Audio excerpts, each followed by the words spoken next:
اور میں ہوں نائلہ بھٹی۔ شامل کرتے ہیں اب تک کی اہم خبریں۔ سعودی فاسٹ فوڈ کمپنی البیک نے پاکستان میں کام شروع کرنے کا فیصلہ کیا ہے اور توقع ہے کہ بڑے شہروں میں دکانیں کھولی جائیں گی۔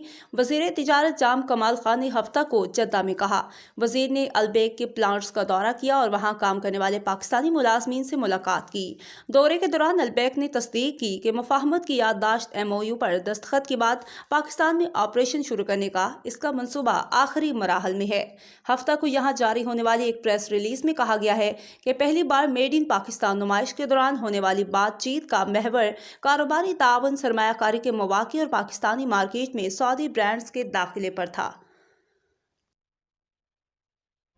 کے لیے اتنا ہی، مزید خبروں اور اپڈیٹس کے لیے دیکھتے رہیں صاحبہ نیوز HD۔